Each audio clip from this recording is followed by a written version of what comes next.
I would like to ask some questions to Mr. Dennis Cunanan. Can you remove your face mask, or are you allergic to anything? My wife is sick, Your Honor, so I'm just making sure. All right. Despite repeated invitations coming from this committee, bakit ngayon ka lang nag-appear? Your Honors, the first one was I was represented by my lawyers. The second one, Your Honors, we did not honestly receive the subpoena. You did not? We did not receive, Your Honors, the subpoena. Okay, where are you connected right now? I'm just doing my own business, Your Honor, private. Okay, do you confirm that you were hired as a consultant? Yes, Your Honor. Of whom? Of Hongxing, Your Honor, and Lucky South. In Bamban Pogo? Yes, Your You're Honor. connected? As an authorized representative Porac. at that time. Yes, Your Honors. Also Porac? Yes, Your Honor. Lawag? Lawag, Your Honors, was also requested by Lucky South, Your Honors. Aside from these three Pogos, meron pa bang iba? None, Your Honors. Did you sign a contract with them? No, Your Honors. Ano yung duration ng services mo doon? Just for their application for license, Your Honor. Contracted for that. What initially attracted you to become to be involved in the Pogo industry? We, honestly, Your Honors, we were not even in that line. Excuse me? We were not in that line. You are not? We're not in that line of work, Your Honors. How did you become a consultant there? When we were looking for a site office in Pampanga, Your Honors, because we were being asked to help one municipality in Central Luzon with their bid for cityhood, we got across these people in Lucky South at that time, and they were connected to us by the area where we were looking for the office, and they said they were trying to find somebody who can help them work on their applications. So we said we don't know what it's all about. And they said we can help them look into their documents and everything. We said we will check first if we can help you, and then we'll get back to you. So that's what we did first, sir. And then when we check on all these things, we did the research. We found a checklist from the website of PAGCOR, and we gave it to them. And we told them, this is just the checklist. Maybe you just have to comply, and then you're okay. And they said, can you help us comply? I said, I don't know how to do it, but if you know the documentation there, it's very easy. If you have all these requirements, I suppose we just put it together and then submit it. So that's what we did, Your Honors. Okay. How much was your income or professional fee? It's Doon sa tatlong Pogo na nahawakan mo? on a per work basis, Your Honors, we were they paid us based on man hours that we have. Magkano?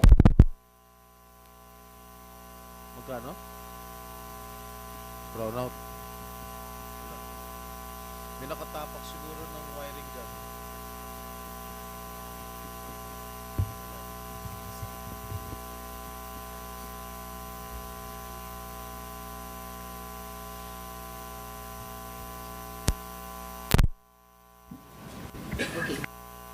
Mr. Cunanan, please proceed. Also, it's a man hour on a base of man hour consultancy work, sir. Parang based on an hour basis na dinivote namin, tapos yung milestones pag may natatapos ko kami. Okay, specifically, magkano kinita mo rin sa Bamban Pogo?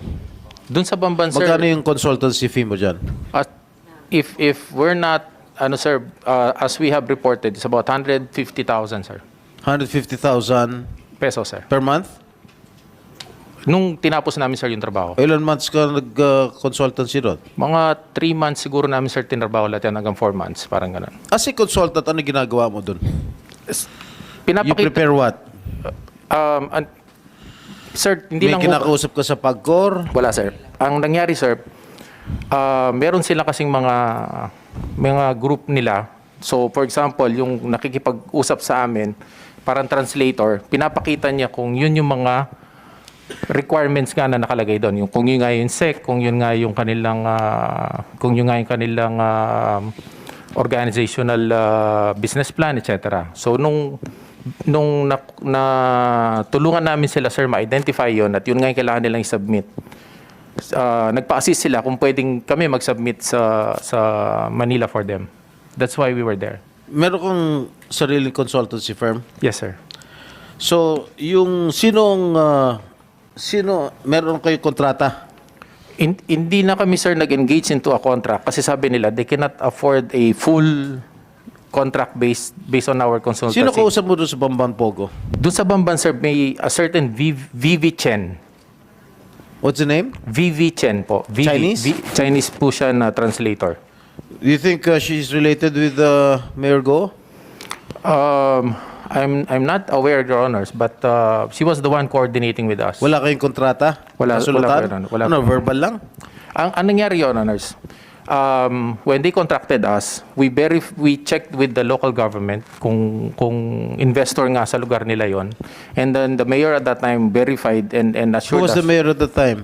Mayor John Feliciano, Your Honors, po, verified and told us that these are investors in his municipality and if they can be assisted. Kailan ka pa nagtayo ng consultancy firm? We started 2017, Your Honors. 2017? Yes, Your Honors.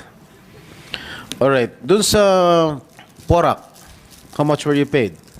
Almost the same, Your Honors. Almost the same. Yes, Sa Your Honor. Lawag? Hindi ko kami lumayo. Sino kausap mo sa Porac?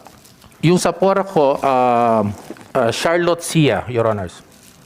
Also a Chinese national? Yes, Your Honors. And apparently her Chinese name is Han Gao. Parang Han Gao. Lawag. Sila rin po, Your Honors. Sino sila? Si Han Gao, dun sa... Yung Sia? Yes, Your Honors. So, yung Porac tsaka Lawag, isa lang ang nagpapatakbo? Yeah, Am I correct? Yung Lawag, Your Honors, hindi umandar. Ano? Hindi po umandar. Hindi Sa Lawag, hindi umandar? Hindi nag-operate, Your Honors. Alright. So, hindi ka nabayaran doon? Walang... I think they paid us 50,000 for having the license for that, Your Honors. Okay, If I'm ano not naman yung mistaken. trabaho mo bilang consultant?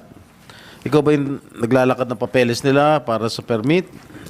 At ikaw ba marahil kumakausap sa mga government agencies bilang nakapag-establish ka na rin siguro ng mga contract sa loob ng gobyerno? Actually, Your Honors, it's more on reviewing their communications na nakakarating sa kanila para maintindihan ho nila kung tama nga o hindi. Tapos, we help them with their replies kung paano nila sasagutin, and then they're the ones who submitted. Di ba para lumalabas na fixer ka?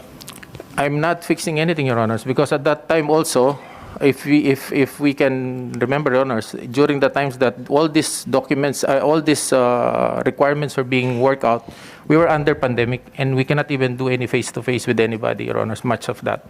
Because according to the chairman of PAGCOR, si Chairman Tenko, during the previous Senate hearing, pinagkatiwalaan kayo ni Cassandra Lee Ong. Do you know her?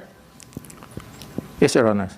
At kayo raw ang authorized representative na pinagbigyan ng 6 months na buwis nila sa PAGCOR.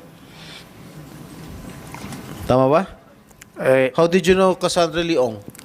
She was one of the employees there, Your Honors, Of? Lucky South. Na involved sa Pogo? Yes, Your Honors. Sa Porac to, no? Yes, Your Honors. Okay.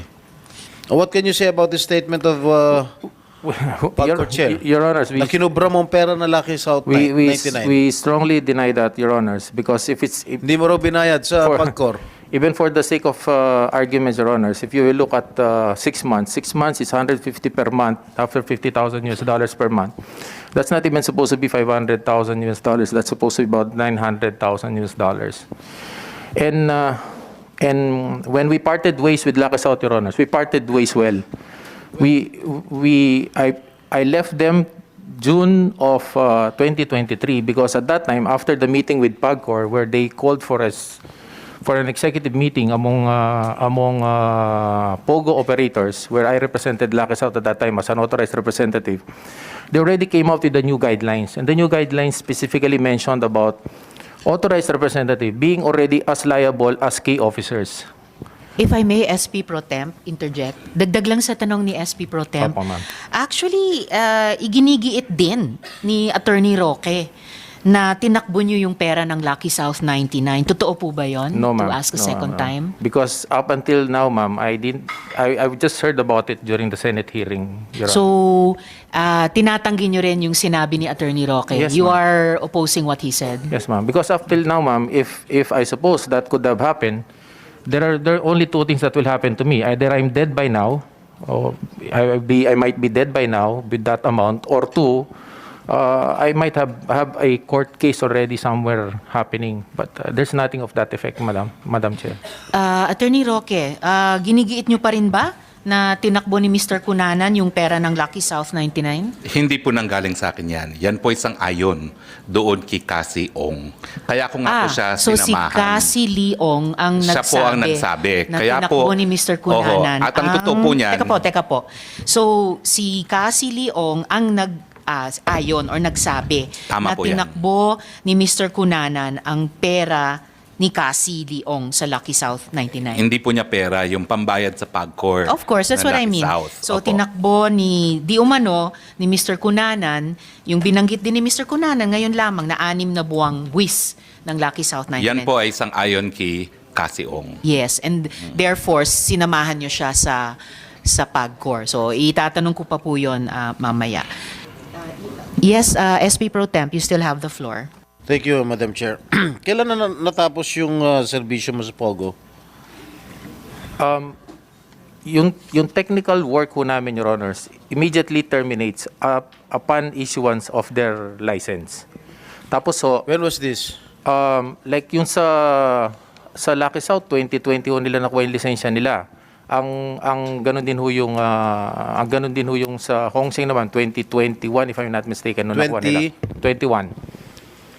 So, Your Honors, what happened is after that nire-request na lang ho nila ako. Kung wala, meron silang sulat na natanggap once a month or every other month. They request that if I can visit them and read on the papers that they receive, and then they pay us on a man-hour basis. So wala na kayong connection sa Pogo as early as 2022?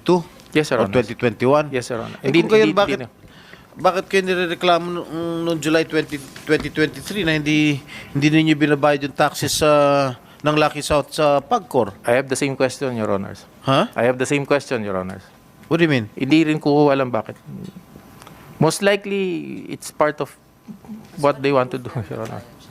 So anong Sorry, SP Pro Temp. Most likely, it's part of what? Yung operational, I don't know what they wanted to do, ma'am. Thank you, Mr. Cunanan.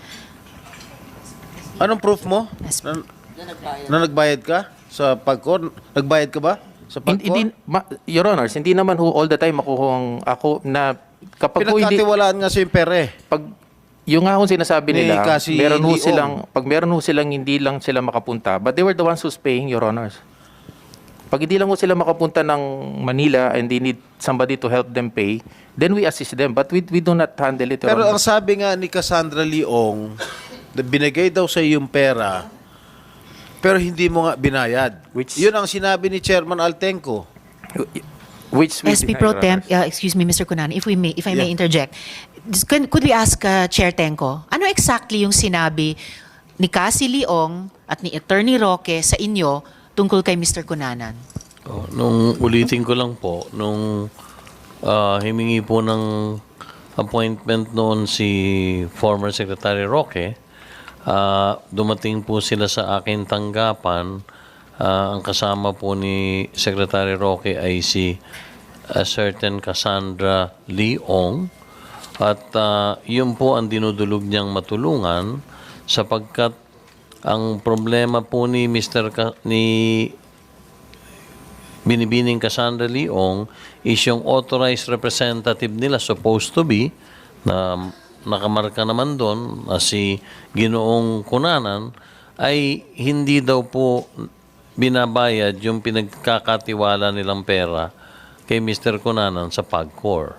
So yan po yung averment nga ni Miss Cassie Leong. Opo. At Pero nandun po, corruption yun din po sinasabi sinasabi. din yon ni Attorney Roque na yun yung agenda nung meeting Opo, pagpunta sa inyo. tinutulungan po si... So pareho po yung sinasabi ni Miss Cassie Leong at ni Attorney Roque na ang problemang dinudulog sa PAGCOR ay si Mr. Cunanan ay hindi ibinayad sa PAGCOR yung kinolektang buwis ng Opo, Lucky South 99. kulang po $500,000 US. Yeah.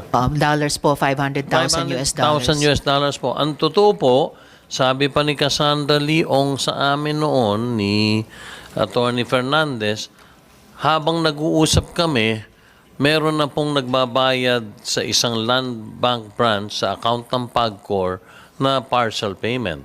Kaya po pag alis po ni former Secretary Roque at ni Ms. Cassandra Leong, inatasan ko po si Attorney Fernandez, paki-verify mo nga kung totoo yung sinasabi nilang may nagbabayad. And bumalik po sa akin si Attorney Fernandez, totoo pong may partial payment na ibinayad sa Land Bank, account po ng PAGCOR, nagkakahalaga po ng $203,000 US. Sino po ang nagbayad ng ganung partial payment? Alam niyo po, pwede naman kayo mag-walk-in lang sa Land Bank, basta ibigay niyo lang yung account number ng PAGCOR, hindi na po natin makikilala kung sino nakapagbayad. So may nag-partial payment po dahil hindi $203,000. Ang totoo po, yung balanse, hiniling po ni Binibining Cassandra Ong na kung maaari pay overtime. So, nabayaran naman po yung balanse na halos 300,000 po or a little less than $300,000 US. Overtime po nabayaran yun. Okay po, pero Kaya po yes. walang naging utang si Lucky South sa amin. Dahil requirement po yun, himihingi po sila ng pagkakataon din na ma-issuehan muli ng bagong lisensya dahil mag-i-expire na po 2020 po nung na-issue nung nakarang administrasyon So mag-i-expire na po. Kaya sabi namin, hindi maproproseso yan kung meron kayong pagkakautang sa PAGCOR. Basta po ang malinaw, nung araw na pumunta si Cassie Leong, accompanied by Attorney Roque sa opisina nyo, ang nirereklamo nilang dalawa, nilang pareho na problema ay may perang dapat ibinabayad si Mr. Cunanan para sa Lucky South 99 na hindi niya ibinayad sa PAGCOR. Pareho silang dalawa ang yun ang sinasabi sa inyo. Maliwanag po yun. At ang Alright, totoo, salamat tinanong ko po, sino po ba si Mr. Cunanan? Dahil hindi ko naman po siya kakilala. Ang sagot po ni Binibining Cassandra Leong, siya po ang authorized representative ng Lucky South 99. Nung binerify ko naman po, siya nga yung si Mr. Dennis Cunanan ang talagang nakalistang authorized representative ng Lucky South 99. Salamat, Chair Tenko. SP Pro Tem? Thank you, Madam Chair.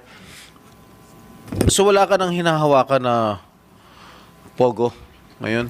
Wala na po, Your Honors. Ano, umalis ka lang o tinanggal ka ng mga kliyente mo? I left, Your Honors. Why did you leave?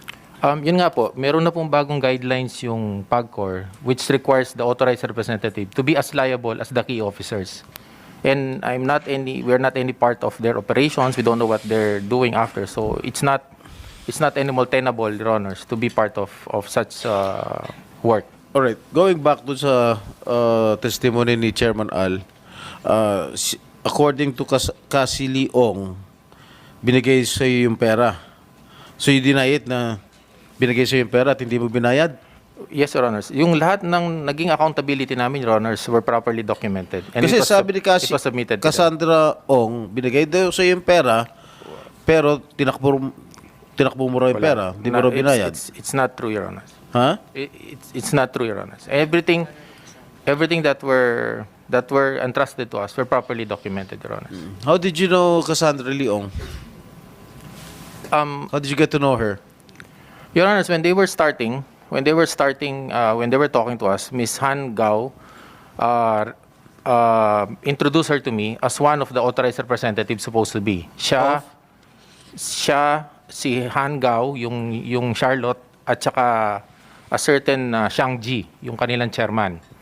Nung hindi makarating yung Shang Ji, yung chairman nila dahil nasa Singapore at that time masabi nila, ako ang pinalito nila as authorized representative.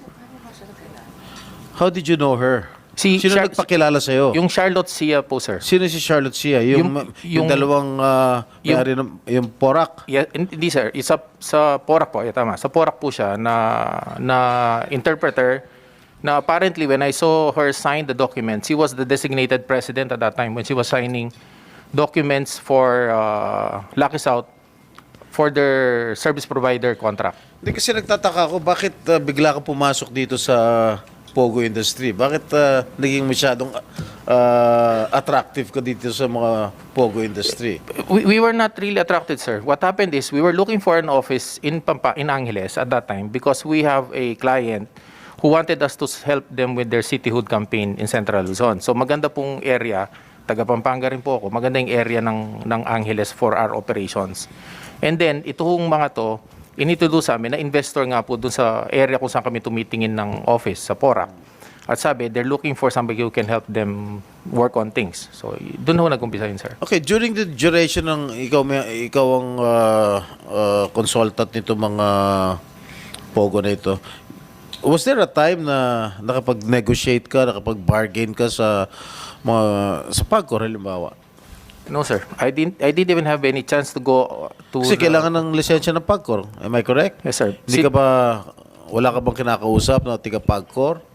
OGLD lang Para po yung kausap. expedite yung lisensya ng Wala ko mga kaming Pogo? ganun, Your Honors. Kasi, ang kausap lang ho namin nun, security guard. Pag may kailangan kaming hingin na documents na nakukuha namin sa baba, sa Security ground floor. guard? Yes, Your Honors. Doon nila iniiwan. Kuwari, OGLD lang po yung kausap namin. Bakit security guard? Hindi, iniiwan ho nila sa security guard, Your Honors. Kasi may pandemic noon, bawal pumanik sa mga offices ng Pagcor. So, doon sa security guard sa baba, doon namin nire-receive lahat ng documents. So, doon din namin po pinapareceive yung mga documents. Alright. Aware ka ba sa mga kasong final against you ng CIDG, na PAOK? Yes, Your Honors. What is the status of cases? We're waiting. We just received the complaint, Your Honors, and we're working on our affidavit on it. Why do you think that they filed the cases against you? There was actually, Your Honors, there's no allegation there. It was just mentioned that I was an authorized representative. When Alright. the Are you- appraisal- Mr. Chair, wala bang pending na kaso against Mr. Cunan? Kasi alam ko meron din dating ban, hindi siya makaalis ng bansa. So, resolved na ba yun? They are still ongoing, Madam Senator. So, are you helping in a capacity as a lawyer, as a liaison to all of these companies? Are you a lawyer, sir? No, Your Honors. So ba't opisina mo ang nilapitan para mag... Hindi ho nilapitan, Your Honors. Nagkatagpo kami ho dun sa lugar kung saan kami naghahanap ng office. Tapos nandun din sila, dun sila nag-invest. Dun So, sa is may your company a realty company? Is it a consulting company? consulting company, Your Honors. I'm sorry, what? Consulting po. Consulting company. Oh. Kasi Yun ho it talaga seems din like you tend to attract certain mindset and group of individuals. Anyway, thank you.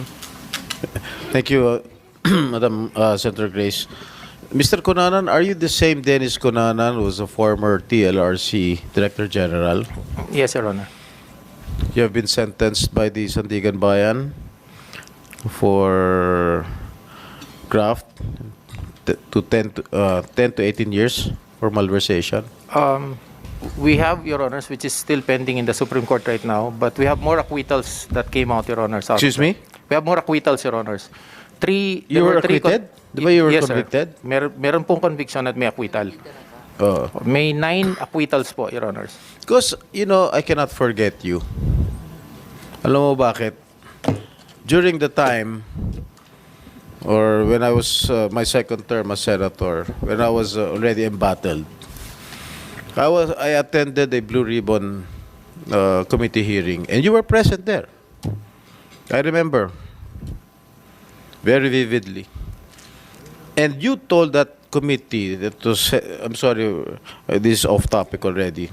Inaano ko lang yung credibility ditong taong ito. All right, SP Pro Tem. At sinabi mo, tinawagan kita. And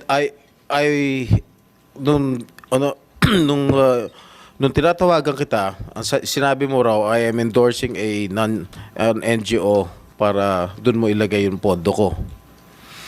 I have never called you and I do not know you from Adam. At ang sinabi mo ron sa committee noon, na na-recognize mo lang yung boses ko. Napakasinungaling mo. Naalala mo yun? Naalala mo yung sinabi mo? Na-recognize mo lang yung boses ko? Hindi naman kita kilala, hindi naman kita tinawagan? Naalala mo? Yes, Your Honor. Tinawagan ba kita? If I can recall at that You time, just Your saved Honors- your skin. No, Your Honors. If I can recall at that time, it was Ben Hurluy who called, not me. It was? It was Ben Hurluy, Your Honors, not me. You said before that committee that it was my voice. You assumed that it was my voice.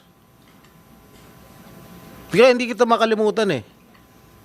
Napakasinungaling mo. I'm sorry for bringing this up, Madam Chair. Tinetest ko lang yung credibility nitong taong ito eh. It's alright, SB Pro Temp. Salamat po. We really want to get to the bottom of your involvement in this, Mr. Cunanan, itong usapin ng POGOs. Nung 2020, nabanggit ang pangalan nyo bilang authorized representative nga ng Hongsheng Gaming Corporation. In a letter to PAGCOR dated September 10, 2020, and as authorized representative of Lucky South 99 in another letter to PAGCOR dated October 20, 2020. So, kayo po actually ang pinakamalinaw na link sa dalawang kumpanyang ito. So, simula po tayo sa Hongsheng. Aside from what you've already told the committee, paano po kayo na-involved sa Hongsheng? And who exactly po ang nag-recruit sa inyo? Madam Chair, sometime August of 2020, we got a call from a certain VV Chen. So yung VV Chen, VV Chen. Opo, VV Chen. Nag-request ho siya ko if they can meet up with us. And sabi ko, for what? They said they wanted us to help them with something. So we did. We met them in Clark. And then in a restaurant in Clark. And then they started to talk to us about an application for license. And we asked them who introduced us to them and where did they get my number. They said they got it from a friend, which I cannot anymore. Sinong friend? I cannot recall anymore the Chinese name that they were saying. And they said they wanted to, and I assumed it was Lucky South. Because it was You Lucky South. assumed it was Lucky South. Bakit Because nyo it was inassume Lucky yun? South who we were helping ahead of time before that. So I assumed it was Lucky South. So I told them, if it was Lucky South, you might as well wait until they get their license, most likely, if they get their license. And then I think that's the best time when you can work on your own. So, inassume nyo na yung Lucky South na nandun na sa Porac, siya rin yung magse-set up sa Bamban through Hongsheng. Hindi ho magsiset up, Madam Chair. Parang they were the ones who gave my number. Parang ganon. Parang they were the ones who gave us Okay. the number. So, when... And then yung VV Chen, kumbaga, siya yung nag-recruit sa'yo Siya for po yung Hongsheng. kumausap sa akin. Yes. Kumausap yes. sa inyo. Yes, Madam Alright. Chair. Tapos while she was talking to me about all these things, we suggested that a license is not that easy. That's one, we told them. And two, it is not that, it is very expensive. Because just to secure the kit, it will require them to pay $150,000. And then, once they get their license approved, we told them you will need to pay another $200,000 and another 300,000 bond. So that's not simple money. That's what we're telling them, which we do as consultants, Your Honor. So we try to guide them and advise them. So I was telling them to wait for Lucky South, and if Lucky South will get a license, most likely you can just link up, be a service provider, and it will be a less cost. So, dapat, kung ganun yung ina-advise nyo kina VV Chen towards setting up Hongsheng, and sinasabi nyo, intayin nila ang Lucky South 99, it should have been in your interest and in their interest na matulungan nyo ang Yes, Lucky South and not create problems for them, as in fact both Cassie Leong and Attorney Roque, according to Chair Tenko, ay inireklamo sa inyo. Na-meet nyo po ba yung mga incorporators ng Hongsheng? No, Your Honors. This is what happened. They insisted to set up their own. So when they insisted to set up their own, we gave them the checklist. Sabi namin sa kanila, comply nyo. If you can comply with the checklist, then we can submit it. And then, while they're working on that, Your Honors, we went to the local government. That's when we talked to the mayor of Bamban, Tarlac. Sige, bago tayo dumako doon kay Alice Guo. So, sinong directly kausap nyo tungkol sa Hongsheng? Yung VV Chen lamang? Yes, Your Honors. So, sinong naging principal nyo during that transaction or that discussion? Si VV Chen Lato yung Si VV Chen nag-handle. lamang. Yes, Your Honors. Okay. Sabi nyo, hindi nyo na-meet yung mga incorporator ng Hongsheng. Yu Zhengkan, siya ay isang incorporator ng Hongsheng. Na-meet nyo ba yung taong yon? No, Your Honors. If in case, Your Honors, there was only one time that I went to that complex that they invited me. But it So, was still, nakarating kayo sa it was compound still- na ni-raid ng PAOK. but it was still ground zero at that time, Your Honors. It was still Meaning, ground zero. kinoconstruct pa Your Honor. lamang. Well, nothing was there. It was just container vans. And there were a group of Chinese there that I'm not familiar with, and I could not understand how they were talking. That's where Miss Vivi Chen talked to me, and gave the intention. Yung isa ba sa mga Chinong nakita nyo doon nung kinoconstruct ang Hongsheng na speaking in Chinese, hindi nyo maintindihan, was one of them Hong Jiangyang? Na-meet nyo ba yon? They were not introduced to me, Your Honors. How about Alex Yang? Have you met Alex Yang? I'm just really not sure, Your Honors, if they were the ones on the other side of the area, but they were not introduced to me. Ngayon, kahit in retrospect, kasi alam na ng buong bansa yung mukha ni Alice Guo, nakausap nyo ba si Alice Guo? Yes, Your Honors.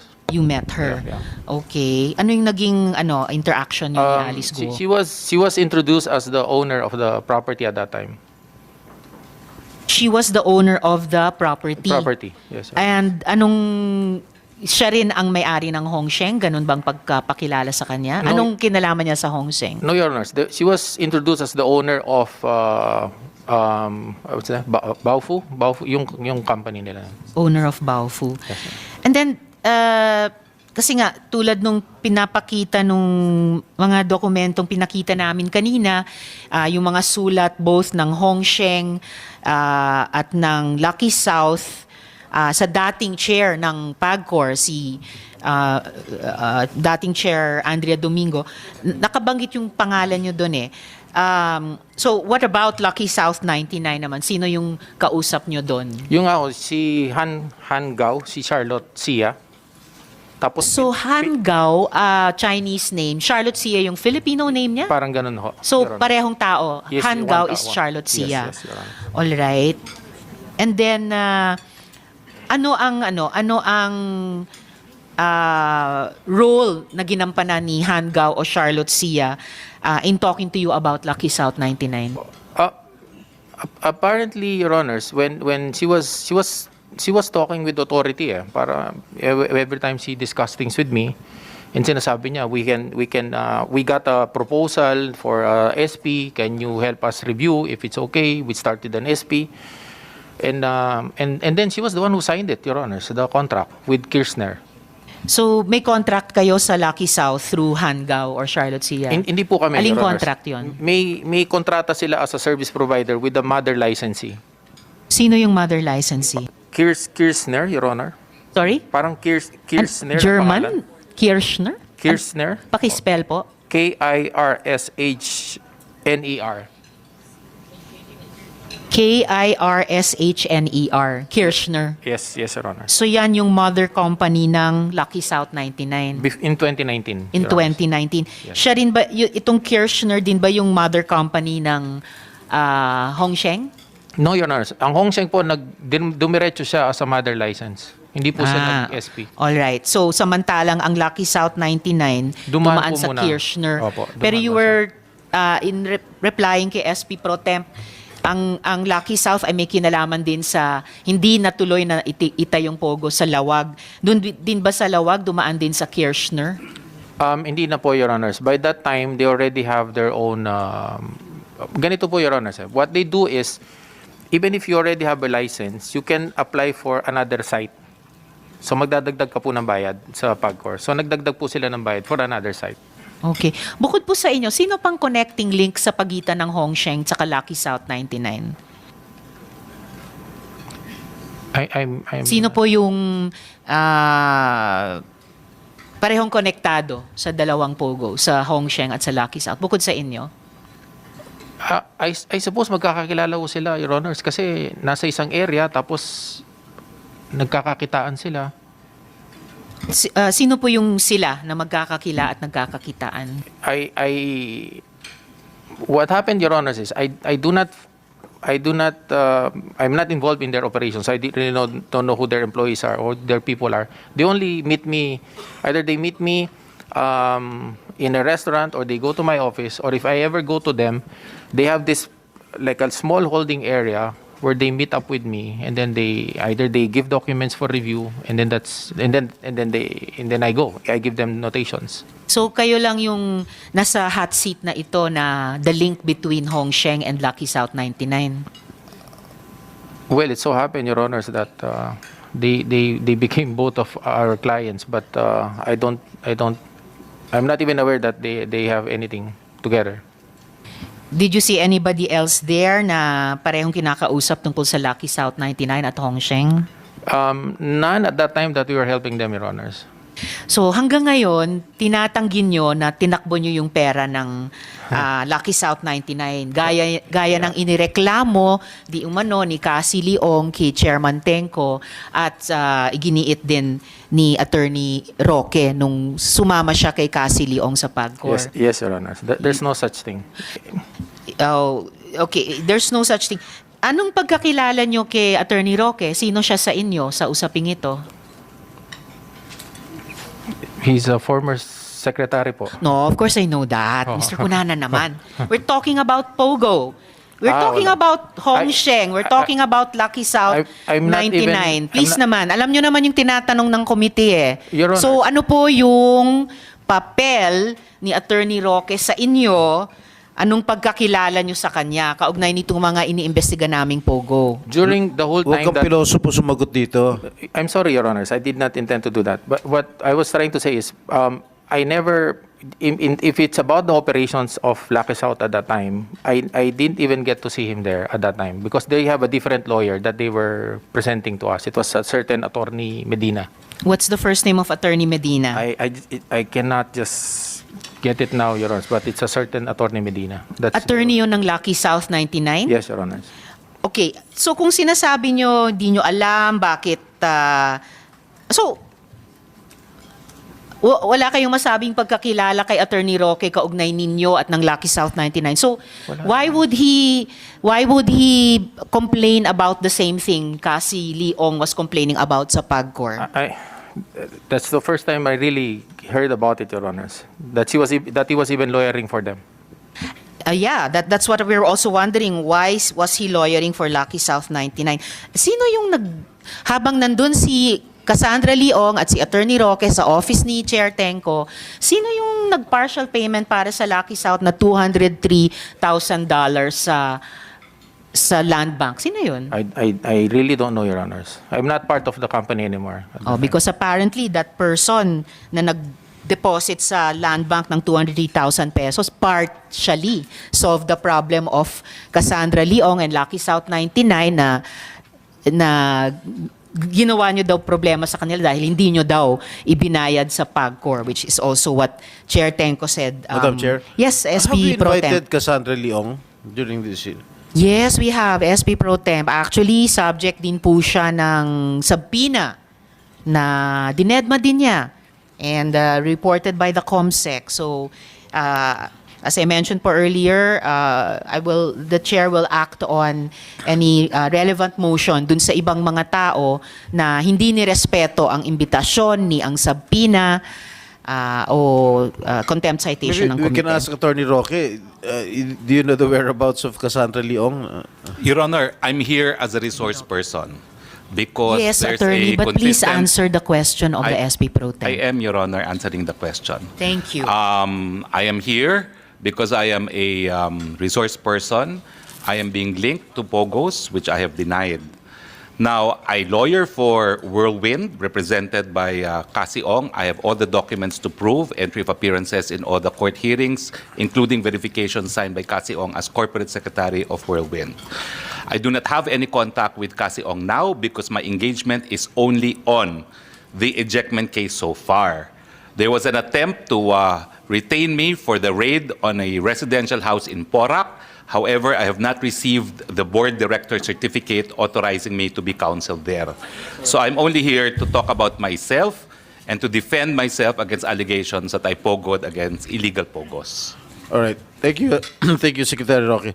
Therefore, I move, Madam Chair, to subpoena ad testificandum to be issued against Cassandra Leong.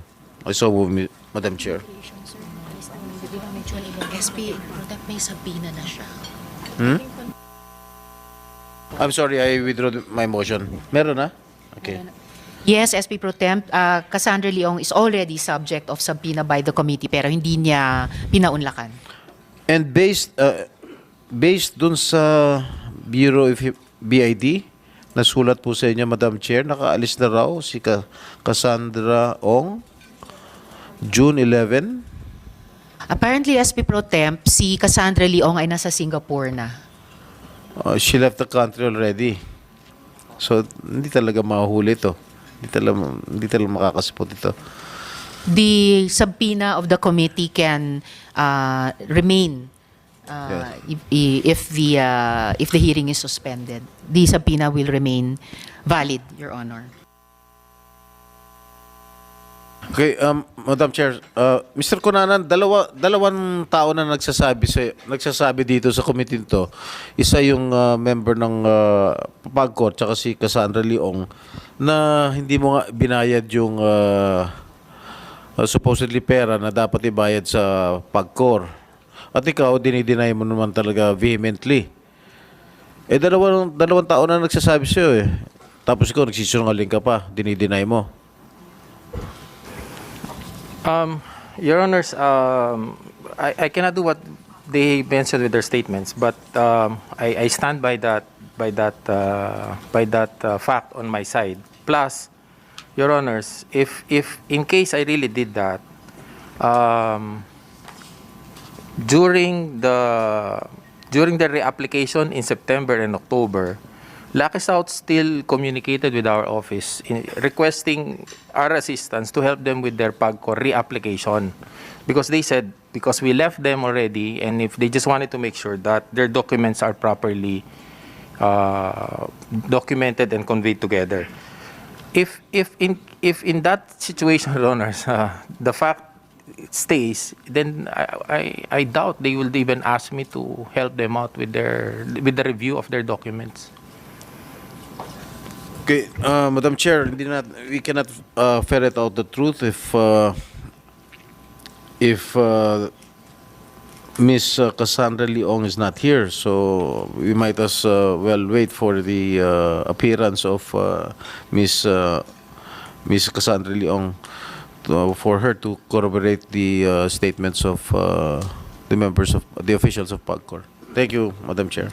Thank you, SP Pro Temp. Ilang tanong na lang sa inyo for now, Mr. Cunanan. Kailan pa nagsimula kayo ma-involve sa POGOs? You mentioned earlier, 2019 2019 yun, Madam Chair. And the first POGO you were involved in was itong Hongsheng. No, ma'am. Was, Lucky South. I'm sorry, was Lucky South, 99. And matagal na po itong investigasyon namin. Sa palagay niyo po, sino po talaga ang pinaka-big boss ng mga POGO na to? Most likely, Your Honors, yung sa mga, may mga Chinese group sila na parang mga boss na dumarating na magaganda yung sasakyan eh. So I suppose they're these people. In both camps. You know. Magagandang sasakyan. And we were not, I was not introduced to these people because apparently I was informed that they cannot speak Filipino or something, or English. So sinong nagta-translate or interpret para sa inyo? Ito nga pong si Hangao, si Charlotte. Tapos nung umalis ho yan, may pumalit sa kanya Sino po? Si...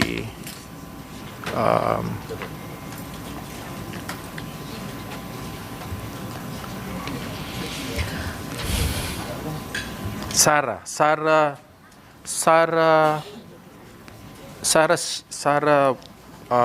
yung Sarah? May Chinese name din po siya eh. Ano yung Filipino name niya? Sarah ho yung pangalan niya. Sarah Xu ang Filipino name niya. Sarah Xu. Yeah, SYU. And then she has a SYU. Chinese name, Huei, CIH. Hueicich. Opo, yung Chinese name niya. Huici or Xi. Huichi. Opo. Filipino po siya o Chino? Chinese din po. Chino ma'am. rin. Oo. Na nakakapag-English. Na marunong mag-Ingles. Opo. Alright, Mr. Cunanan, those are all my questions for you for now, but please stay around kasi sigurado ko yung mga colleagues ko may mga tanong pa sa inyo. If I could go back to a few more questions para kay Attorney Arellano sa BI, sir.